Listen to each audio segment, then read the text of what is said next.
Good evening, everyone. We're back for another podcast episode. It's been a very long time. Very long time. Christmas? No. We did Chris Northover after Christmas. Yeah, it was after Christmas. What was that, yeah, April time? Yeah, it has been a while. Sorry, we've been busy racing. So Yeah, Jay's been racing, breaking bones. Chris has been changing nappies. I pretty much doing the same. So, and trying to get the three of us together. changing your own nappies? Yeah, she's a two-year-old tornado at the moment. It's nice. Absolute carnage. Nice. And the amount of Hey Dougie I've been watching, I don't know if you watch it, but it's epic. No, that's the one with the dog. Yeah. Oh, so No, awesome. Bluey. Bluey's the one, but Dougie is a dog. Here's a But it's mint. Here's a crap fact before we get on the motorbiking bollocks. Who cares about that? Bluey is blue, so dogs can see it. So dogs can watch it. Ah. There we are. Well, we're already learning today. A little bit of shinfo for you. Yeah. But it's just genuinely hilarious. Like I can sit down and watch it, but that's parenting for you, and Chris will have it coming forward. But yeah, we're completely going off track already, but who cares? We're a bit rusty, quite clearly. But yeah, it's been a while, because trying to get everyone together has been a nightmare. We have got guests lined up, but again, getting everyone together, and we got a new location as well that's sort of in the pipeline as well. Thanks to Glenn for lending us his workshop again for this evening. And today we're going to chat about how awesome this year was, really. It's more of a review. It was pretty good. It was, from my perspective, it was a great weekend. And to see the park on TV, which we'll talk about in a bit as well, to see all that was just awesome. From a rider's perspective, and obviously from a fan's perspective, you agree? Well, like I said, I had 3 weekends on the bounce. So I had the Coquelin North up in Scarborough. I had Race of Legends, Armoy, and then got to Aberdare. The reason I did those two was to get me up to speed for Aberdare. And I think looking at the results, we weren't that far, what was it, 4.5 seconds off the open win. So yeah, we were up to speed. I said the racing was class, riding around with Ryan Dixon and Andy Smart in the big races. They were a good laugh. I don't know if any of you have watched the King of the Roads footage, but it got a bit tight in a couple of the races. I think it was great. I think we're probably going to say Ryan Dixon quite a lot in this one. I think, and justifiably so, to be fair. But yeah, I think from my perspective, looking at the crowds coming in over the weekend, it was really, really busy. The weather was pretty good with us as well. And I think everybody's sort of realised how awesome the racing is. It just showcased, the diamond in the rough that is Aberdare Park. With the atmosphere, the weather, the racing, just everything, the entertainment. It was one of the best ones. Oh yeah, it was really, really nice from my perspective to see that. And I think, I'm not sure how you felt about it, but we were watching the TV footage when it came out. Now, admittedly, the first episode did come out a day earlier than everyone anticipated, which wasn't the fault of Greenlight or anyone's. I think ITV do this now and again, if there's a little gap in the schedule because they're covering like horse racing or something. Yeah. If there's a gap, because which is frustrating, because would have been nice but it is what it is, isn't it? It's on telly at the end of the day. Exactly, yeah. It's getting out there, I think the ratings have been really good from what I can tell, and stuff online's been brilliant. But I was actually putting my kid to sleep, and then I had my phone was going nuts, and I managed to have a look at it. I was like, the park's on right now. I was like, oh shit, I didn't realise. So I managed to catch up with it anyway, obviously, but. I texted my dad saying, "Oh, it's on." He was just like, "Yeah, I'm watching it." And he texted me back saying, "It's quite emotional," because my dad was involved back in the 70s when he was coming around, and I was just like, you know what? It's probably quite not a bad word to say, actually, because I don't know how you felt about it, but to see our event and our town on national TV, I thought this is really fucking cool. It's been needed.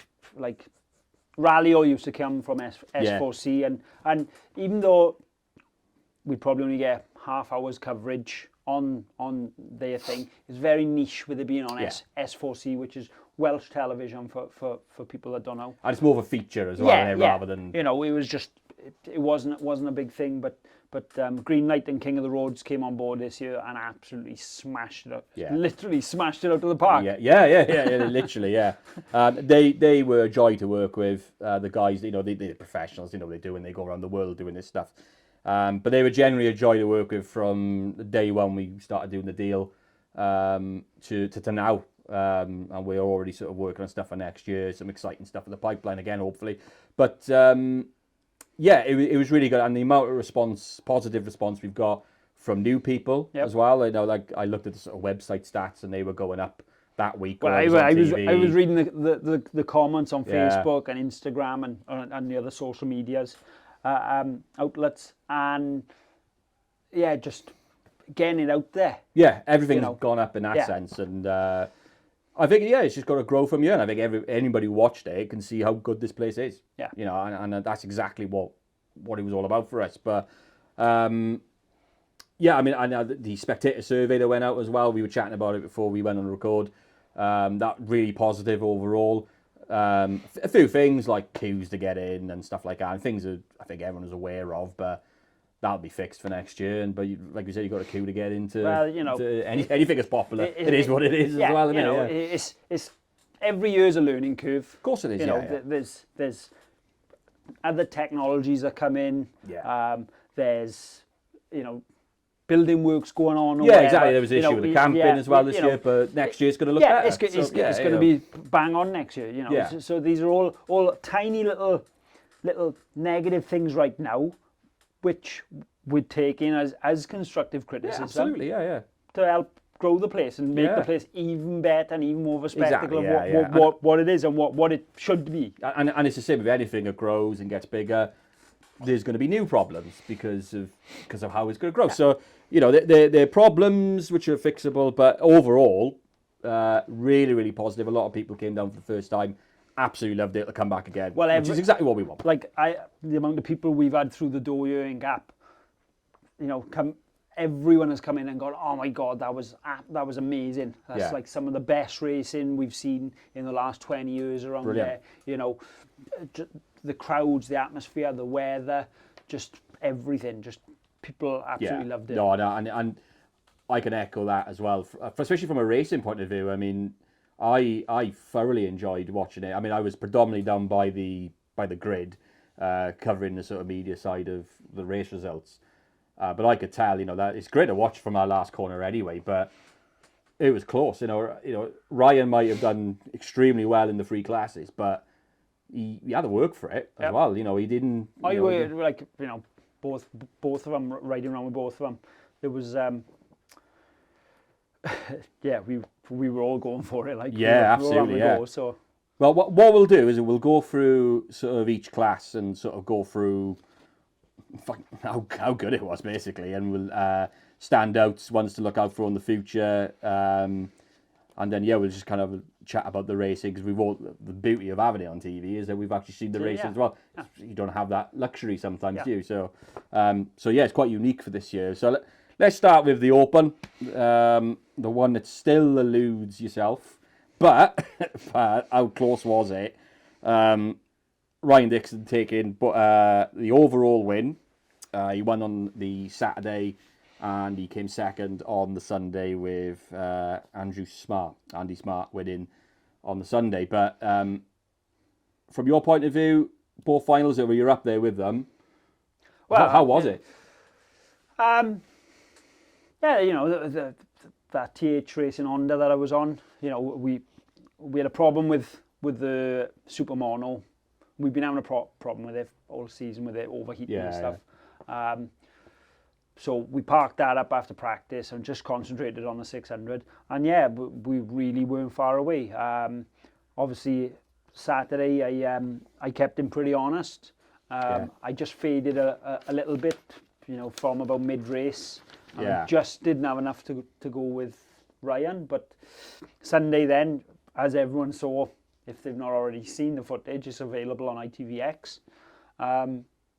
That start line footage of me, Ryan, and Andy going off the line and barging each other and giving elbows and stuff. It was brilliant. Yeah. I really wanted it, you know, and I did try really, really hard. At one point on the Sunday, when you took the lead and Ryan was in third behind Andy, you were going to win it at one point. You had enough points to go in it, and I mean, Ryan's epic round there, as we all know. Oh, he's so smooth, and was it the start as well? Ryan's at the start, because well, yeah, you know, he's come from supermoto, where all shot, you know, same as motocross. You get all shot, and normally you're away and gone. But we made him work for it, like this year. He dominated the results in that sense, but like you said, you know, it wasn't a walk in the park, pun intended. But how impressive Andrew Smart as well. First time there. First time there, coming back from a massive leg injury as well. So he's having to ride right-hand gear change. Yeah. You know, all our bikes are left-hand gear change. Robbie Sylvester's modified his Kawasaki to run right-hand shift. He was brilliant. Sunday, like you said, Saturday he hadn't quite made the step, but Sunday they found something and bang, he was there. Like, he even won a race. So well, yeah, I mean, his best year was a 39.2. Yeah, which is up there. Yeah, you know, and straight away. And I know I'm actually enjoyed it as well. So I think he's going to come back, and you wouldn't rule him out. Oh no, definitely. He's done a brilliant job there. Mark Goodins as well, actually, reigning champ. Came third on the first final. I became fourth in the second one. I think he was having an issue with the front of his bike, I believe, when I spoke to him. I didn't really get hang out with Mark that much that weekend. It was great to see him. Yeah. But yeah, I'm shocked how he wasn't a little bit closer, to be honest. I was expecting a three-way battle with me, him, and Ryan. But you know, he was a few tests. But again, I think the starts were hindering him a bit. I don't think he was getting in amongst it in the starts, and I think he was having to come through then from a little bit further back. Yeah, you know. I think he did have a bit of traffic as well. At times. You know what it's like. You know, you've got to have a good start there. Yeah, so you're not caught up behind people, because if you've got to pass people, you know you've made hard work for yourself. Yeah. Another one to add who ducked into the 39s with his first time there as well was young Lewis Jones. I was about to mention Lewis, yeah. Overall in the Welsh Open, or on the Sunday, he finished fifth. Yeah. So he'd improved on the Saturday as well. Yeah. For his first time, how old is Lewis? He's hardly an age, is he? Is he 20? Yeah, I think barely, if he is. 19, First time there, he finished fifth on the Sunday final, and I think he finished eighth on the Saturday one.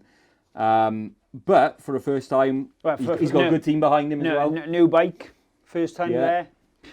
You know, it's not to be sniffed at. No, absolutely not. No, it's going to be brilliant experience for him when he go into the short circuit stuff he's doing. Well, of course, my teammate as well. Yeah, on the TH bikes. Dean, how did Dean find him? Dean absolutely loved it. He can't wait to come back. I picked him and Davey up, my mechanic, Thursday from Bristol Airport. And then took him all round Friday in the minibus, and he was like, "What the hell have I got myself in for?" Yeah. But honest, he absolutely loved it. He loved his time with TH, and I think he was okay on the 600, but I think he did really excel on the twin. Yeah, that twin. So we'll get to that now. And battles across the board as well, really. Justin Collins and William Holland. I think William had an off in the Open, the Invitation. I think. Oh, I don't know. Towards the end, I think, but he was all right.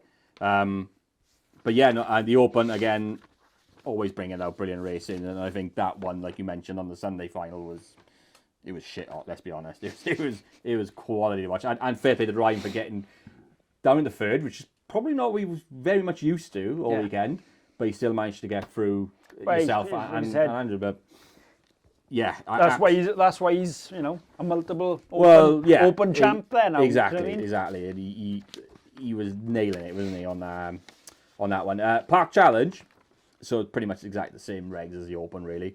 Right, let me get the overall one here. Ryan again, picking out his average of 80 mile an hour, 80.4 mile an hour. Yourself in second, and Andrew in third. almost a carbon copy of the Open. How did you find the Park Challenge? It's similar to the Open, I know. But... Yeah, again, it was pretty much copy and paste. I can't really remember. There's nothing really that stands out to me in the 600 race. Like, you know, everyone goes to win the Open. I won the 600 last year. Yeah. Obviously, this year I was second again. I think I was second on Saturday and second third on Saturday, third on Sunday. Yes, that's right. yes. Yeah. Andy had me on you Sunday, and Andy swapped trade positions. places. But yeah, you know, again, it was good, close racing. We were all, you know, within a couple of feet of each other. Nobody doing anything stupid.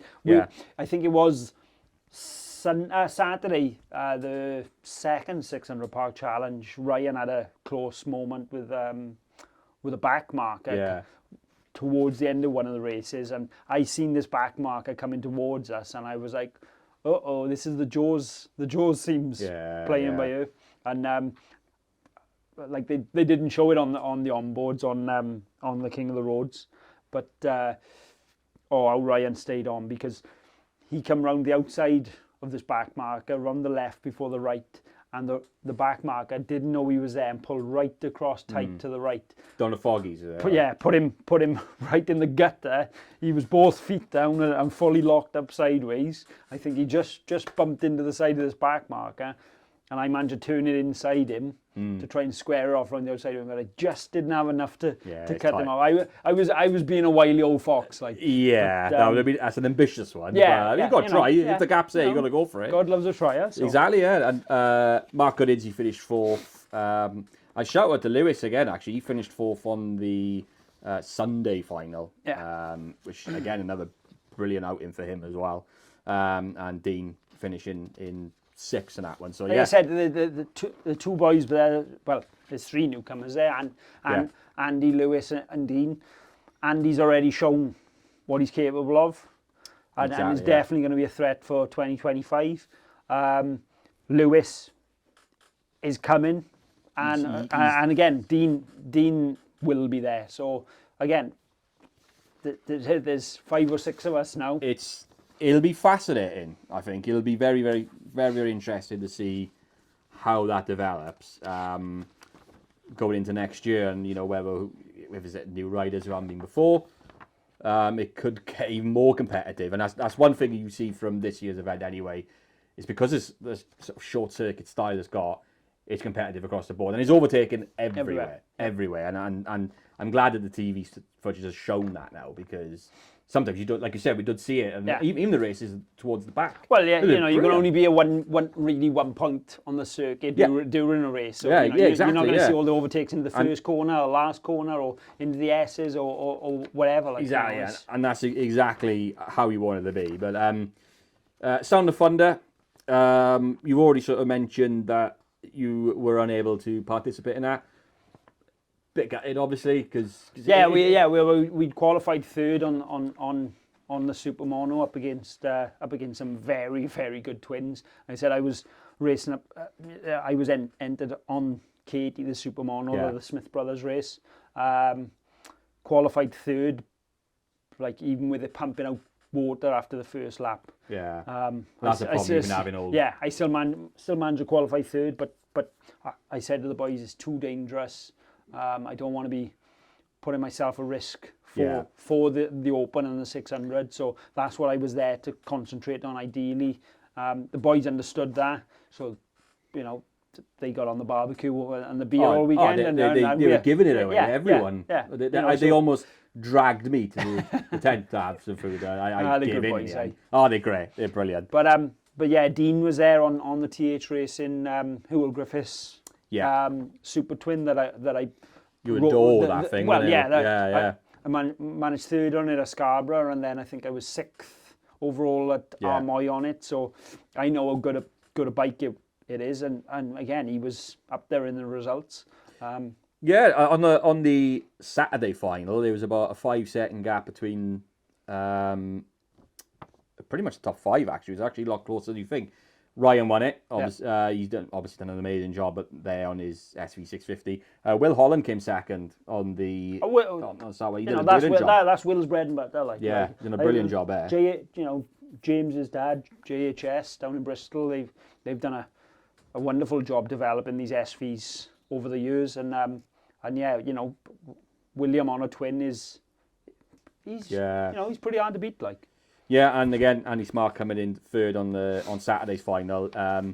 Normally we like to see Mikey Reese, local lad, in the Sound of Thunder, but he wasn't in this class this year. No. I think the pattern was being kept just for his Manx Grand Prix effort. So which again is sort of fair enough, really. Yeah. But hopefully we'll get to see him in that class next year. And then on Sunday's Sound of Thunder, Ryan won it by 5 seconds. He's getting 40.4s. Where was Alex? Alex came second in Sunday's final. Oh, fair play. So yeah, he was 5 seconds behind. Ryan was flying on that one. Will Holland in third, and Andy Smart in fourth. Dean then in fifth. But the Super Twins as well. Again, I think it was on that Saturday. Well, actually, it might have been on the Sunday final. Again, that was close as well. And there's a few pictures that Chris had took, which is really, really good. Yeah.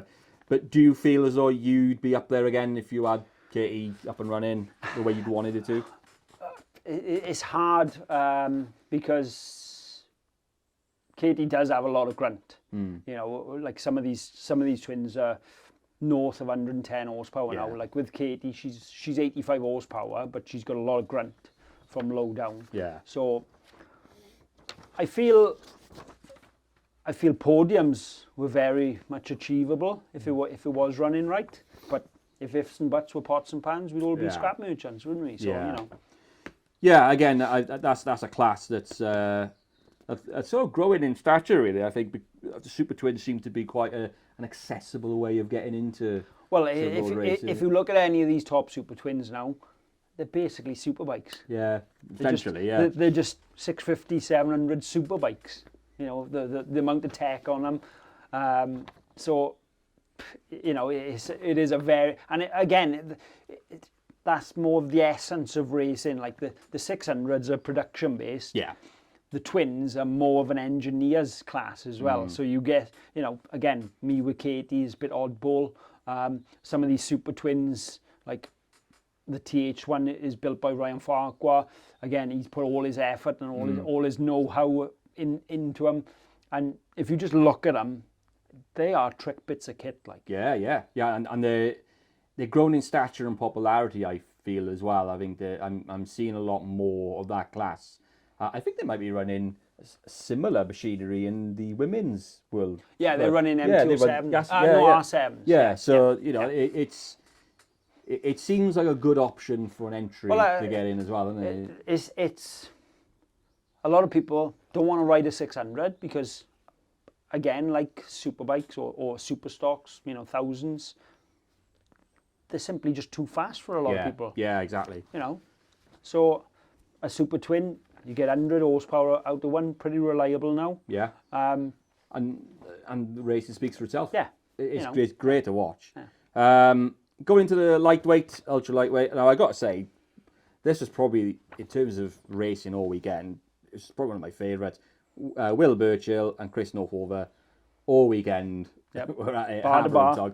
Like, honestly, bar to bar and bale to bale, looking at the footage. Oh, honestly, I think it was the first race on the Saturday, which Will won by the gap year is 1/10 of a second. Yep. That was awesome. That was, wasn't it? Again, if you see the footage of that, it's. Will Burchill's capable of a mugging or two, like. Oh yeah. He fully mugged Chris Northover. Absolutely, yeah. But fair play to Will. I mean, like, it was his second year at Aberdare? Yeah, second year, yeah. And Chris, obviously, we've had you before. He's got a lot of experience. He rides bikes every day. And fair play to Chris. He adores that NC. Oh, he loves it. Like, this is what he's on. Yeah, he loves it. He adores it, like. And he's such a top fella as well. That race in particular, I think he hit the bail, and I will. I'm having a bit of this. And even like... Will did say to me, I said, like, I rang him up after that episode. Yeah. And I was like, did you hit the bail? He was like, no, Chris hit the bail. He said, when I finished that race, he said, I was chewing on a piece of straw like a farmer. Honestly, it was bonkers. It was Mikey came up to me. He said, "Oh, you're gonna get some good footage off my bike, hopefully," because he was just watching these two at it, and he couldn't keep up with them, but he was just spectating. Yeah. He said, and that was awesome to watch. Unfortunately, Mikey had a bit of bad luck then with with the 400. You know, Mikey's always been good on the 400 ever since he started, and the 400 he had is a very good bike, but unfortunately, 400s now they're getting a bit long in the tooth, and it is expired, unfortunately. Yeah, and throughout the rest of the weekend, Chris pretty much took the spoils throughout the weekend. But again, I'd not taking anything away from Will. He still wasn't too. By the end of it, he was 3 seconds off overall on aggregate. Well, you better lose some weight. Yeah, that's. You know, I'm not being fattest, but lose some weight. We need to get him on, we keep trying to get him in because Will's obviously gone to the Manx as well for the first time this year.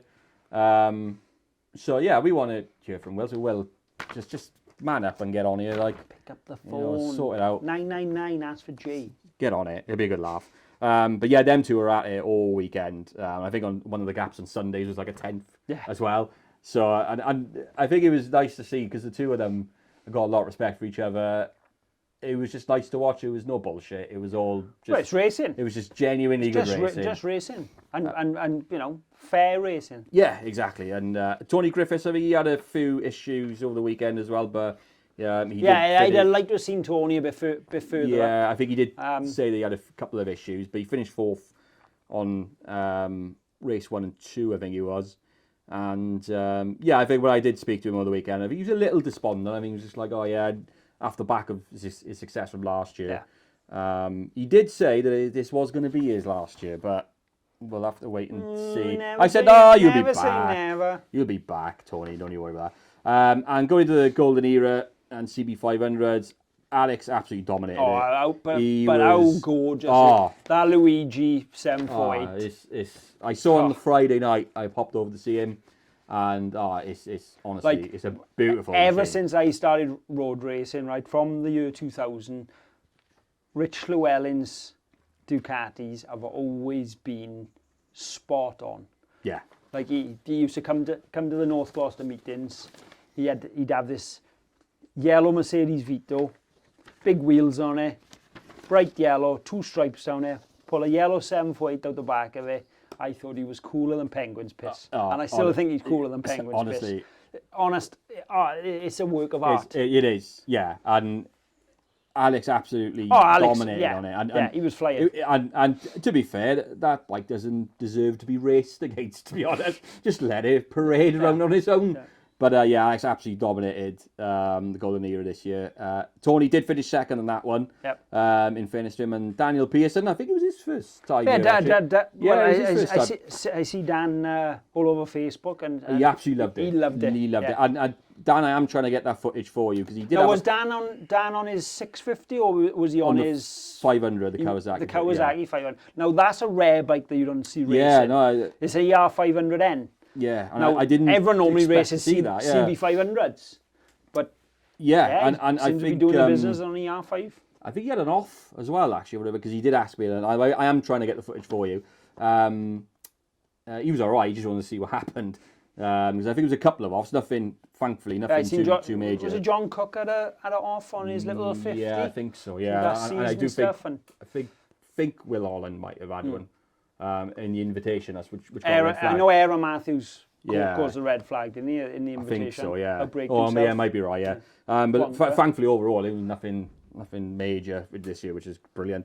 So Danny came 3rd overall on that one. Marty Robbins, he came 4th overall as well, obviously an Aberdare regular. And Wayne Axon as well, he got on a 3rd on one of the rounds, came 5th overall. Obviously, with Wayne, wishing him all the very, very best. Well, Wayne. Photo with you, mate. Obviously, if you didn't weigh, he had it off at the Manx this year. We're all He'll be back. Yeah, he'll be back. In fact, I think he did want to try some of that Golden Era cider. Should have. We should have saw that. I did get him on the lilies on the Saturday night. Mango cider is it was Saturday. unbelievable. Yeah, it was Saturday night. We had a good swig. Sorry, my mind's a bit fuzzy, but yeah, we did. I did It have was great. I did have 20 litres of Lily's mango cider for everyone to share. So if you're there next year, come and see me. It is unbelievable. And I'll be offering up the golden nectar that is Lily's mango cider. I was a bit gutted because I went to Bristol not long after for a gig, and I was driving, so I can't really drink a lot, obviously. At all. And then I was at the pub, and then I saw that on tap. I was gutted because I knew I just. Well, what you should have done is just had a pint and just taken it home. You kept it in the cup holder, or kept it between your legs. Yeah, chuck my Costa coffee cup and then put that in there, and like one of those, one of those novelty hats. Yeah. Oh, that'd be good. Yeah. Yeah. Oh, imagine that. I mean, if I got pulled up, I mean, is there a problem, officer? Like Dumb and Dumber. Yeah, it wouldn't really different. You'd be like, how many? It's unbelievable. It's unbelievable stuff. But yeah, we had a good swig on a Saturday night, actually, up the club. For me and Andy from Scarborough, we pretty much put the world to rights, really, and after about 4 or 5 pints, so that was good. Yeah. I ended up playing darts with Lewis Harbinson, Trevor, the team owner of TH Racing. We played darts for a bit, and I think he had to walk off his belly full. Yes, well, he's still a young lad, isn't he? And Peter Loudon and Bill Kennedy, we had a good swig with them as well. Willis Marshall from TH. All of us sat around the table, telling stories about the old days and what can be.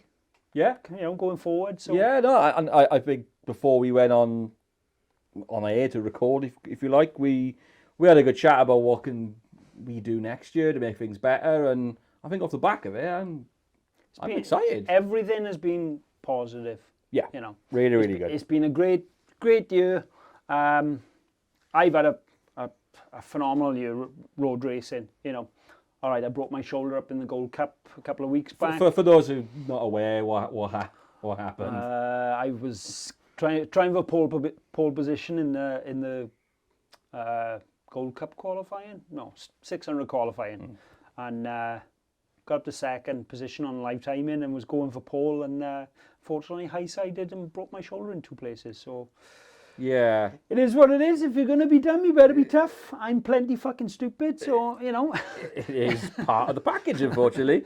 But so in terms of recovery, what's the sort of crack now? Is it just take loads of cocodamol for painkillers and try to keep it rested?